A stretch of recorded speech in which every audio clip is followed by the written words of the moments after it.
Soundscape. Hollow, distant chimes. The low hum of deep space. Faint beeping in the background. Since the discovery of FRB 1809-16, humanity has been listening, scanning, decoding. But what if that's exactly what they wanted? In the animal kingdom, predators rarely announce themselves.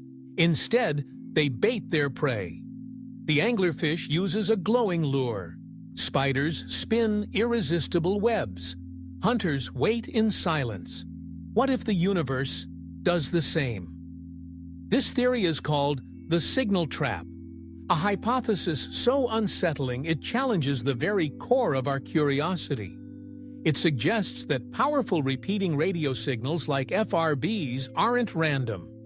They're tools deliberately crafted, simple, rhythmic, intriguing, to attract civilizations that are just reaching out into the stars. A cosmic fishing line. And we are the catch. Think about it. Why would a message travel 500 million light-years across the universe, unless someone wanted it to? We assume such signals are a call for contact, a handshake, a greeting from a distant intelligence. But what if they're not meant to be answered? What if they're meant to be found? To filter out the curious, the bold, the reckless, to expose any species advanced enough to listen, but naive enough to respond. We've done it already. For decades, we've broadcasted into space. Music, language, mathematical signals. We've even sent our location carved into golden records on the Voyager spacecraft. To us, it was a gesture of peace.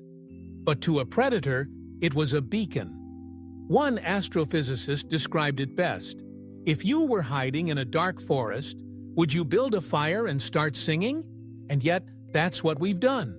The signal trap suggests that these repeating pulses, FRBs, structured bursts, anomalous probe returns, are not attempts at communication. They are bait, left by something patient and ancient.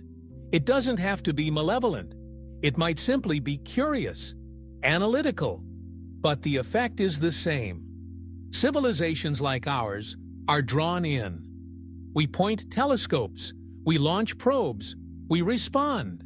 And with every signal we send, we reveal a little more.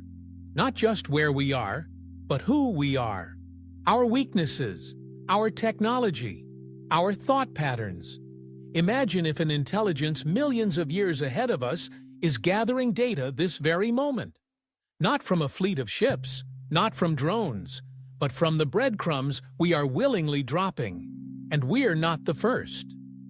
In 2023, astronomers discovered FRB 220428, another repeating signal, eerily similar in format to FRB 180916, but from a completely different quadrant of space.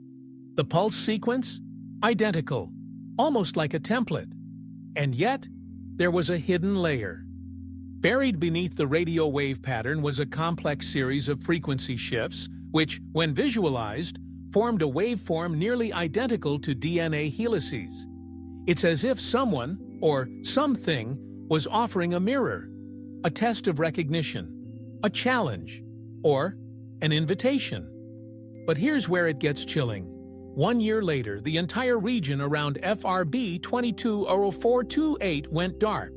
All stars dimmed, all radio sources gone, as if the system had been erased, cleansed. Some say it was a natural gamma-ray burst. Others suspect something else, that a species, perhaps more advanced than us, found the signal, decoded it, responded, and were removed. Not by aggression, but by design. A self-replicating code, a virus, a beacon, a consequence. This is the danger of the signal trap. You don't realize it's a trap until it's too late. And now, Earth is on the same path. Our SETI programs grow more advanced. Our AI is decoding signals faster than ever. Every day, we open a new frequency, a new possibility, a new door. But are we walking into a welcoming home? Or into the den of something that's been waiting? We assume intelligence out there would be benevolent. That curiosity means kindness. That advanced minds would be peaceful. But intelligence does not guarantee empathy. In fact, the smarter the predator, the subtler the trap. So the question is no longer, are we alone? And it's, did they leave the signal for us? And if so, what happens when we finally answer? The universe is vast, but sometimes it feels like a maze. One that listens, one that adapts, and perhaps one that feeds. We used to believe the biggest danger of space was the void, but now we understand. The real danger is what breaks the silence. Music fades into a single distorted pulse, then black.